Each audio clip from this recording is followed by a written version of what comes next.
Over the last 24 hours, we have identified 877 new cases of COVID-19 and completed nearly 8,100 tests. I'm pleased to see our new case numbers declining. This suggests that our public health measures are beginning to have an impact, thanks to the sacrifices Albertans are making every day.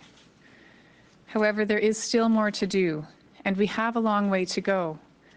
Our positivity rate currently stands at about 11.4%, and despite lower daily case numbers, has remained at this high level for weeks.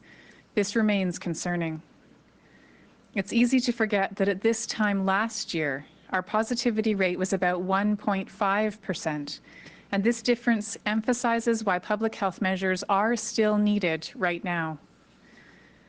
Our hospitalizations remain high, with 691 people in hospital being treated for COVID-19, including 187 in the ICU.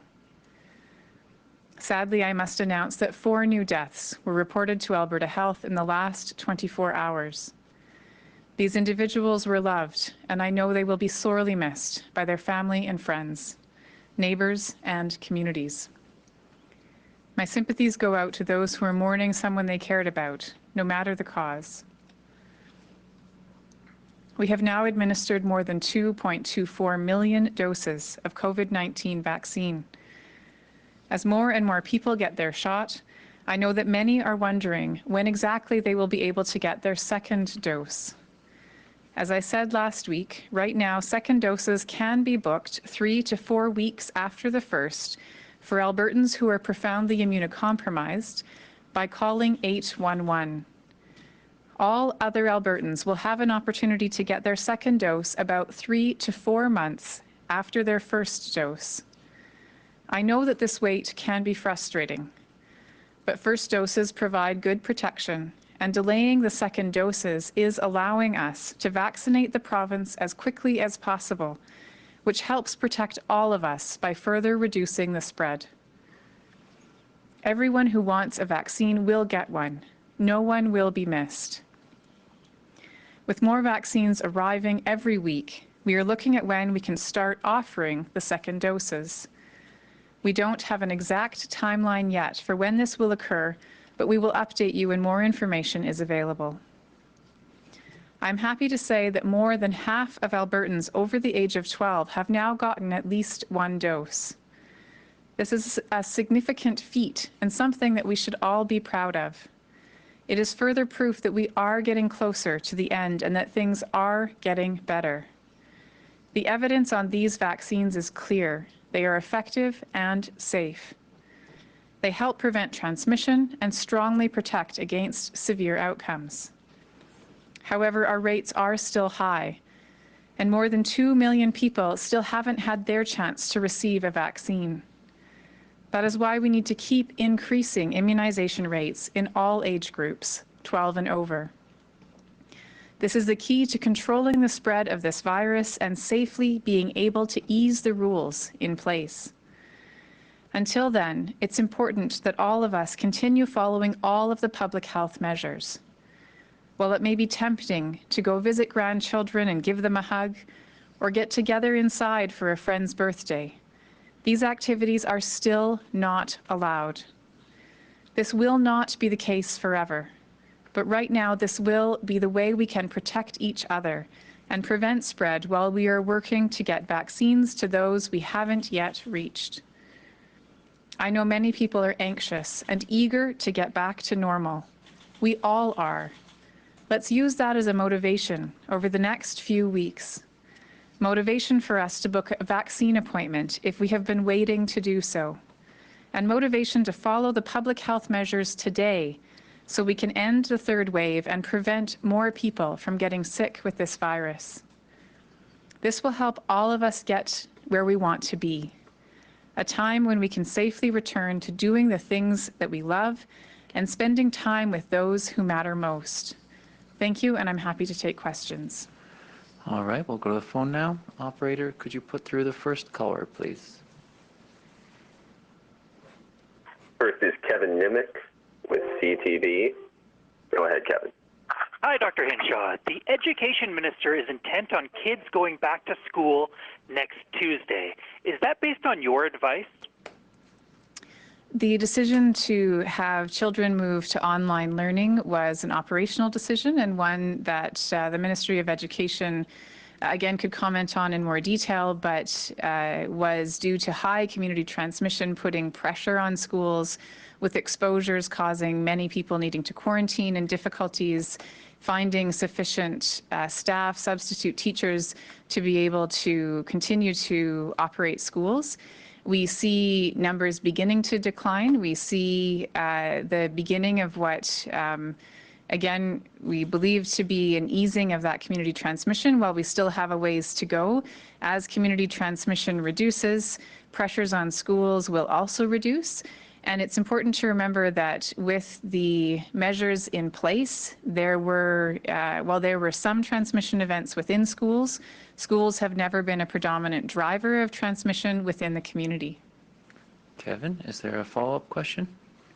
Yeah, I'm just looking for a yes or no answer. Is that specifically based on your advice for kids to go back to in-person schooling on Tuesday? I just want to be clear that the decision to close or the decision to move to online learning was not based on a public health need. And so the decision to bring children back, again, it was a decision based on educational considerations. I don't believe there to be a public health risk in bringing children back to school.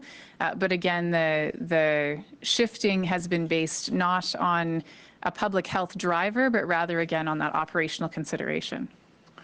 Operator, could you put through the next caller, please? Next is Jeff Slack with 660 News. Go ahead, Jeff. Hi there. This is sort of a follow-up question to Kevin's. You know, Hinshaw, you've talked before that you are a parent, and would you feel safe about your kids returning to school come next week? Absolutely, yes.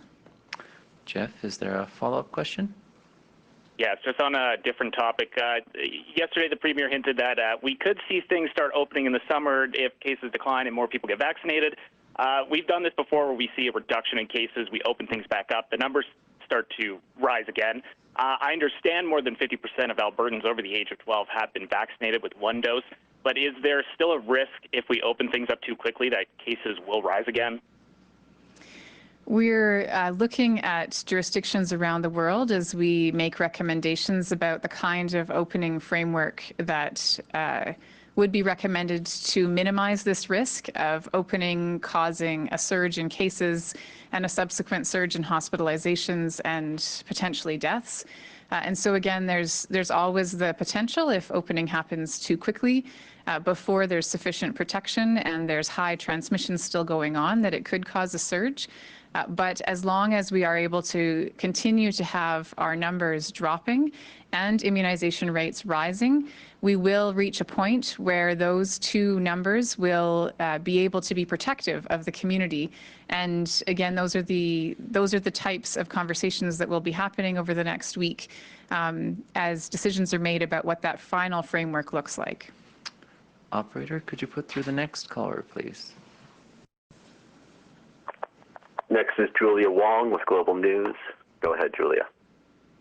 Hi, Dr. Hinshaw. Just going back to schools, in your opinion, are the metrics, so positivity rate, case counts, R-value, vaccination rate for students and teachers, are they all at a point where it is safe and reasonable for children to be going back to in-person learning? I want to go back to what we saw in January, which was a time where we continued to have relatively high transmission in the community.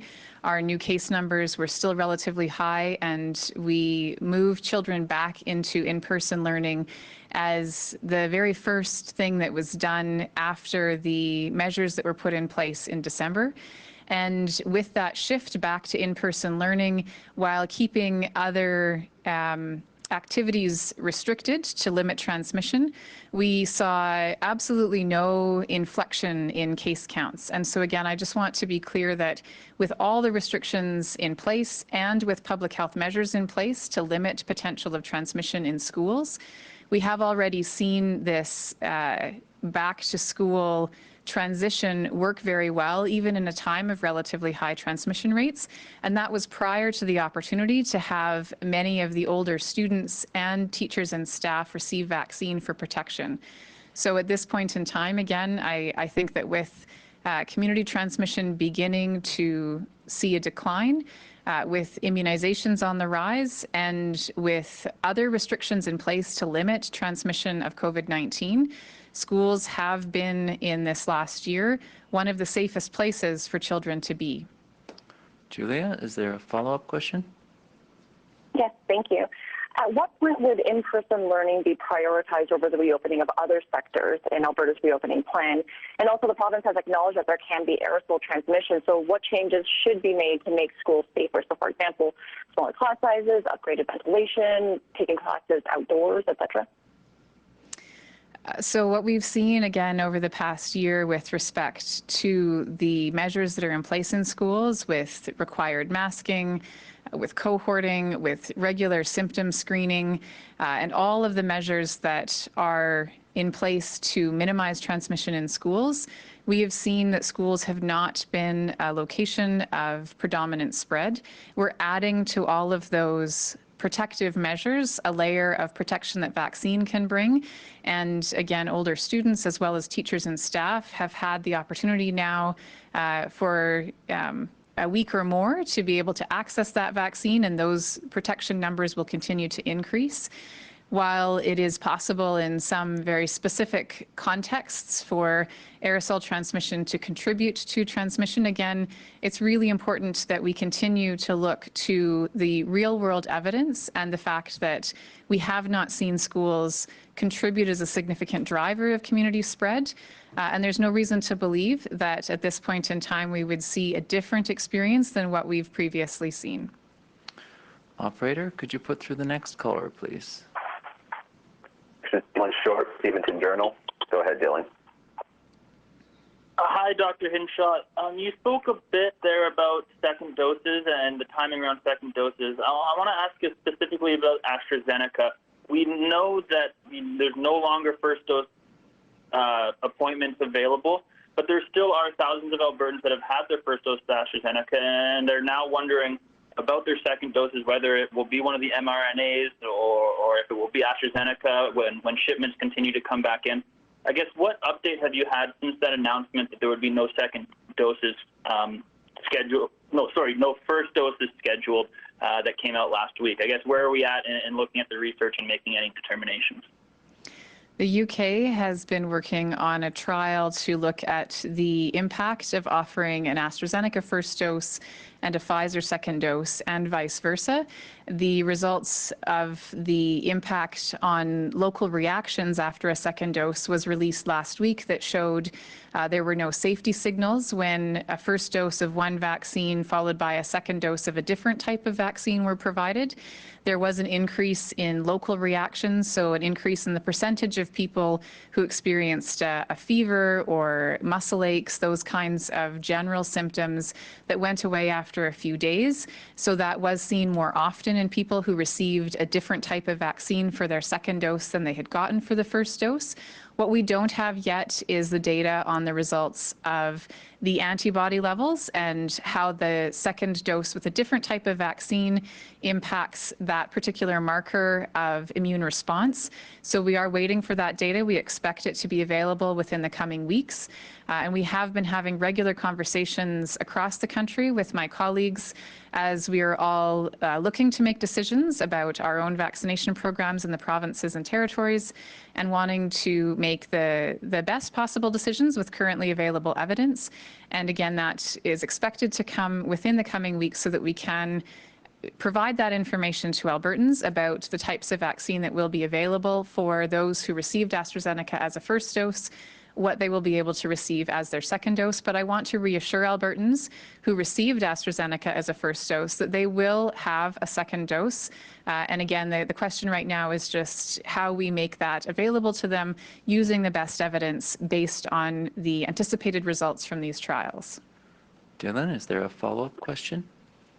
Yeah, just going back to schools, I know it sounds like the topic of the day, but I guess, you said it was more about operational to close them down. So I guess as we move towards Tuesday, what exact metrics are being looked at to make sure that they are okay to safe? Is that, the number of teachers that have gotten a first dose, or the number of teachers that are no longer have to self-isolate, or what specifically will be looked at moving towards Tuesday?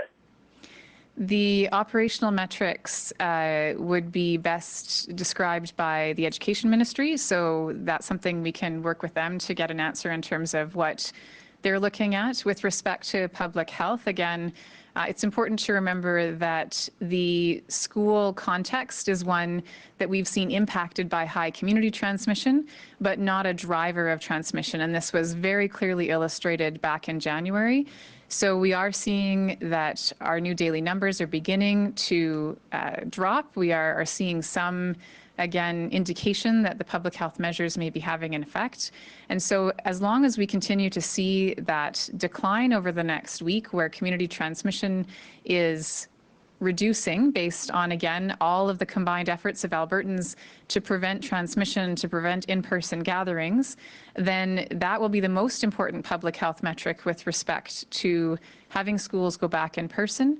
Again, because we've seen that community transmission level is an important marker of when exposures are more or less likely to happen in schools. As Dr. Hinshaw noted, Alberta Education can certainly provide additional operational specifics if needed. Operator, could you put through the next caller, please? Next is Aaron Collins with CBC. Go ahead, Aaron. Thanks. Just a bit of clarity there. When we're talking about returning to in-classroom instruction, would that be K to 12, or is the sense that you would go back to K to 7 first and potentially then open it up to junior high and high schools? Because the decision to move to online learning for all grades was, again, a decision that really was made through the recommendations of the Education Ministry. The questions about the specifics of which grades might be contemplated, again, from my perspective, the most important metric is community transmission, which would hold true for all different grades. But specifics about what's being contemplated in terms of proposals, again, those are questions best answered by the Education Ministry. They would be able to provide more information on that. Aaron, is there a follow-up? Yeah, I appreciate that, and of course we have reached out to the Education Minister. I'm curious, has the Education Minister asked you what you think? Our teams at a department level work closely together, so the teams in our Emergency Operations Centre and the public health side do work with the teams in education as different options are being pursued. But again, from the public health side, we really are focused on the importance of lowering overall community transmission as the way to keep schools safe, and also the fact that providing students the opportunity to learn in person is an important support to their overall well-being, and considering that whole health concept, it's important to remember that students' health and children's health is much broader than just whether or not the again, that kind of COVID-19 consideration is one consideration of many. And so from a public health perspective, those are the two kinds of things that we would be offering opinions on. But again, the final operational decisions would be down to education. Operator, could you put through our next caller, please? Next is Jesse Weisner with Global TV. Go ahead, Jesse. Hi, thanks for taking my question. Now that case numbers are starting to decline, will the province once again start screening all positive samples for variants of concern? We've been having conversations with the lab about the representative sampling that's currently being done and looking at the relative proportions and whether or not the screening that's currently being done is catching again, a representative sample of Albertans so that we have a good understanding of what's going on. I want to be clear that every single positive case that requires acute care, so all those who are admitted to hospital, every single case that is linked to someone who has previously had a vaccine and then subsequently developed COVID-19, every case related to somebody who's come in from international travel, all cases in outbreaks, all of those plus a geographically representative sample are being screened for variants of concern. And so right now we're looking at that data to determine whether or not the current representative screening gives us essentially the same proportionate information that screening all samples would give, because it's really important that as we plan forward and look forward, we are making plans to create systems that will be sustainable in the long run and making sure that we can use our lab system as effectively and efficiently as possible. So a final decision has not yet been made, because again, it will really depend on if our current process, which is comparable to all other provinces, is providing us with all the information we need. We may not need to go back to screening all positive samples. Jessie, is there a follow-up question? Yes, thank you. Also, I'm wondering what's happening with testing numbers. What could be behind the lower numbers that we've been seeing? It's a good question, and one that I have been talking to my colleagues about. We know that there always have been some fluctuations over the course of a week, so weekend numbers are always lower than weekday numbers, and that's something that's been consistent over the course of the last year. We know that things like having people staying at home for the most part may impact their decisions about whether or not they feel that going for a test is important. If they're able to stay home and isolate, even if they feel a little sick, they may feel that going out for testing isn't necessary. I think there's also potentially impacts again on sometimes we see weather patterns impacting the number of people who go for tests. The bottom line is that I want to emphasize all the metrics that we're looking at help us to understand the course of the pandemic, which includes that positivity, the new case rate, as well as the R value. And so we are able to track all three. And I would encourage people, if they are feeling slightly ill, if they've been a close contact of someone who's a case, that it's important to seek testing so that we are able to get that full picture. However, again, we are able to kind of watch that over time and use all three of those metrics to understand the trajectory and the trends. Operator, could you put through the second last caller, please? This is Lauren Pullen with Global Calgary. Go ahead, Lauren. Hi there. Thanks for taking my question, Dr. Hinshaw. Just hoping for a bit more clarity around the school's potential decision to be reopening on Tuesday. If that is in fact the case, what does that mean for kids' sports that were sidelined as well? I know that we have multiple layers of restrictions in place, but if schools go back on, does that mean that those kids' activities will be back on as well? It's important, again, to remember and learn from the experiences that we've had over the past year. And when we, in November and December, put in place restrictions for kids' sports, kids' recreation, and then, as you'll likely recall, a couple of weeks before the Christmas break, the junior and senior high students moved to online learning while the elementary students stayed in class in person. And interestingly, we saw when we stopped the children's sports and recreation, as well as the other restrictions that were in place at that time, the case decline in both junior, senior high, as well as elementary schools was an almost identical pattern.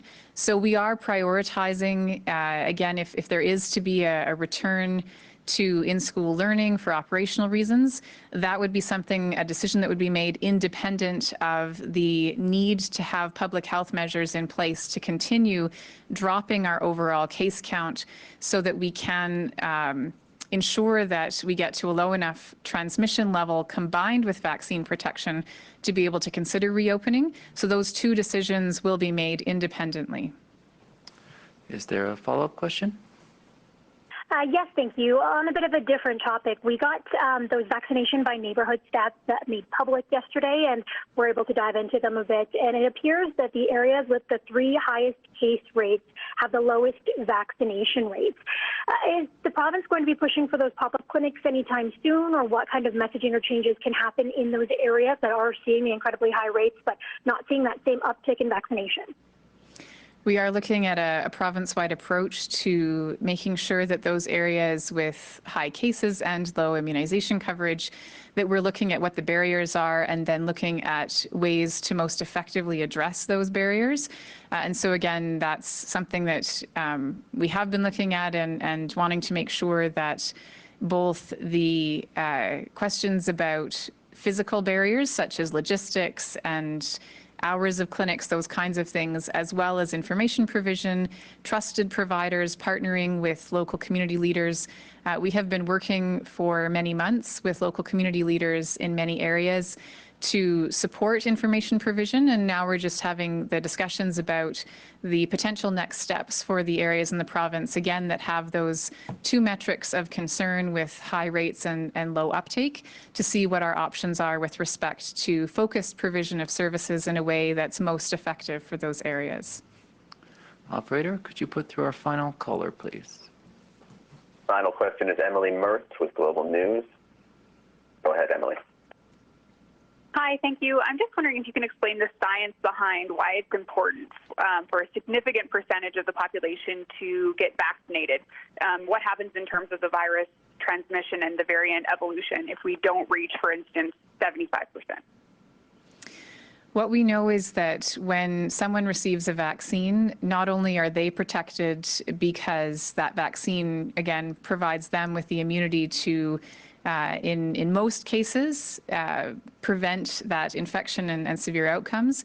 But even after somebody's been vaccinated, in the small number of cases where someone who's vaccinated goes on to get sick, there's good research coming out of the UK now showing that even after the first dose, if someone ends up becoming infected, they have a lower risk of going on to have severe outcomes, and they also have a lower risk of passing the virus on to others. And so that's really what we're looking at when we're targeting that high level of population coverage, is to prevent the virus from spreading widely in the community. And if you think of it, I've talked before about trying to build a wall of protection against sort of a flood of the virus. And if you think right now about the fact that we still have very high transmission rates, still have very high positivity, and if you think of the public health measures as the current wall to prevent the virus from flooding into our communities, as we build up that vaccine protection, it needs to be at a high enough level to get to a point where the public health measures can be taken away, and that vaccine protection will provide the defense against that flood coming in and spreading widely and overwhelming the acute care system, and again, trying to use the vaccination coverage to protect people not only from the illness, but most importantly from those severe outcomes that happen. Is there a follow-up question? Thanks. I'm just wondering if you can give us an update on the plan or the discussions around school immunization. Sure. We know that in-school immunization is an important part of our immunization program for routine childhood immunizations, but it also takes quite a bit of time to roll out those immunization programs across the province in the specific grades where they are offered. We are looking at the possibility of school sites when it comes to areas that have high rates and low coverage as a potential adjunct, but no decisions have been made yet. It's important, again, to know that with only several weeks left yet in the school year, it's unlikely that we would be able to roll out immunization in every single school across the entire province this year. However, we will be looking at whether or not, again, that particular setting may be a part of how we offer vaccine to those areas where there are barriers to uptake, and if that's a part of how we make vaccine more accessible to those who want to take it. Thank you all for joining us. Dr. Hinshaw will provide another live update later on this week. Have a safe evening.